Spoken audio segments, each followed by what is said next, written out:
Welcome to 5 Simple Rules for College Parents. I'm Harlan Cohen, author of The Naked Roommate and The Naked Roommate for Parents Only. Let's get started. Rule number 1, get comfortable with the uncomfortable.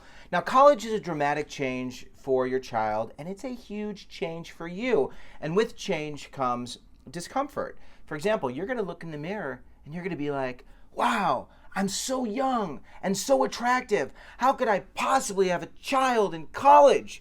And your student is going to be going through so many new experiences.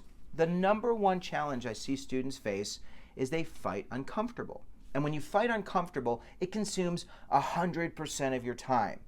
So one of the tricks I like to use is to rename the first year the Getting Comfortable year. When you call it the Getting Comfortable year, it gives your child room to feel a little discomfort while working through all the normal, natural changes.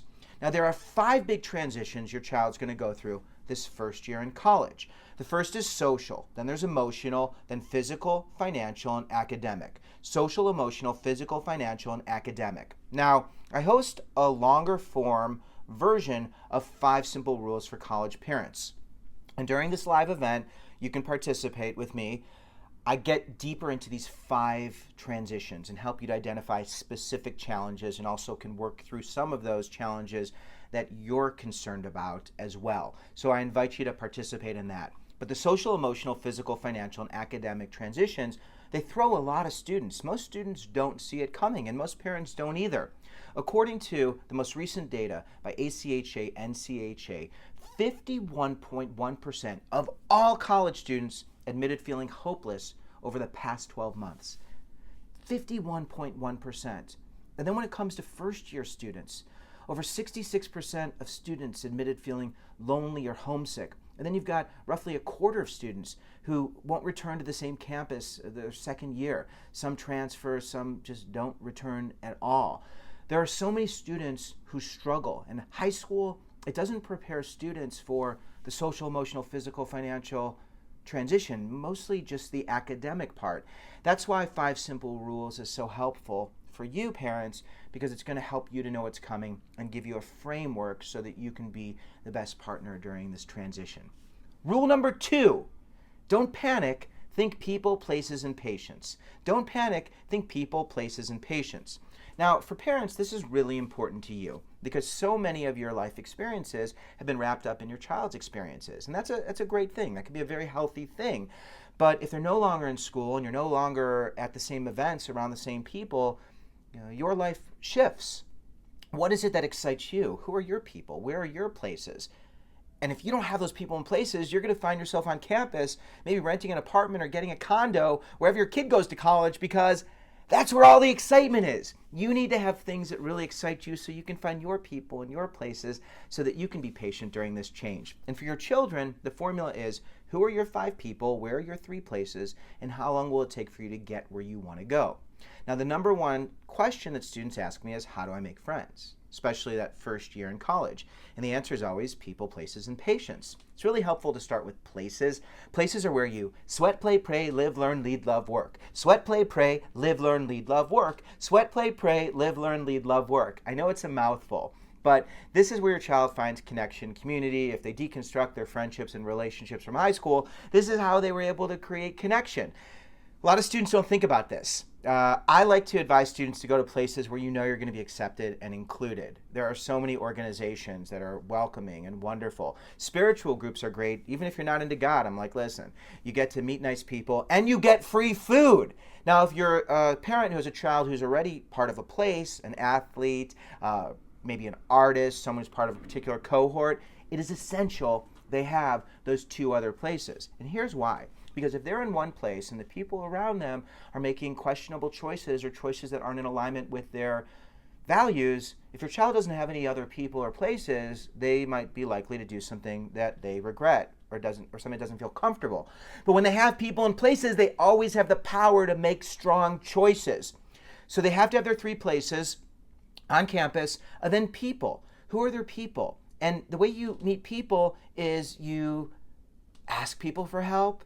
You find people who volunteer, or you pay people for help. You meet people doing the things you love to do. And there are always people who want to help. There's always people who are volunteering. Res Life staff, student ambassadors, student leaders. There are people who you can ask for help. Upperclassmen, there are teachers. There are people you can pay for help. If your child has had struggles in the past, it's a great idea to have someone on campus or someone they can connect with via some type of technology so that person could be in their corner.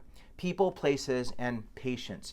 Patience is the ability to tolerate the discomfort that comes with finding your people and places. So many students are so impatient because they haven't practiced uncomfortable.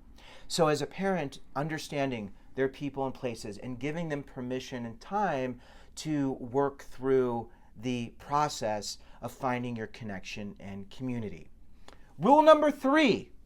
Their struggles belong to them, but their victories belong to you. Congratulations, you get all the victories. And of course, I'm being a little bit silly, but the struggle is part of it. I went to college and I was miserable. That's why I do this. I was at an amazing school and I really struggled. And when I struggled, I couldn't just text or call or show my parents like how sad I am. I had to wait till the rates were low, or I would really be uncomfortable because my dad would get really mad. And I had to plan where I was going to call someone because I was attached to a wall. Many of you have gone through this, or if you're a first-gen parent, it is so challenging when your kids are uncomfortable, but if you give them permission to struggle and understand it's part of it, that's how they become seasoned. That's how they get to marinate in their misery. For the first time in the history of parenting, there's no natural divide between child and adult because technology has brought us all together. And as a parent, you need to really understand what's coming and help to guide your child, because when they're feeling these uncomfortable feelings, they need to practice. They need to work through this. If you have a child who's younger, who's still in high school or even middle school or elementary school, this idea of practicing uncomfortable down the hall, so they're going to be great should they struggle across the country. And again, if you have a child who's had issues where they've struggled in the past, making sure that they have people in places before they arrive on campus, especially therapists or someone who's in the medical field who can be in your child's corner just in case, to guide them and support them along the way.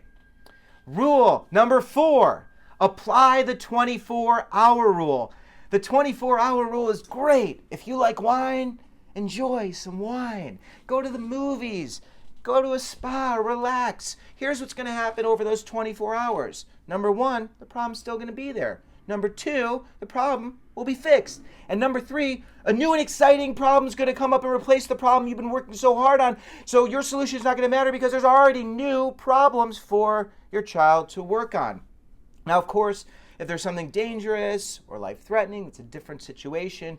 You can call on the people and places and ask them how to help your child so that they can work through those challenges. But if you have people and places and your child can be patient and you can be patient, then you can give them room to process for that short amount of time.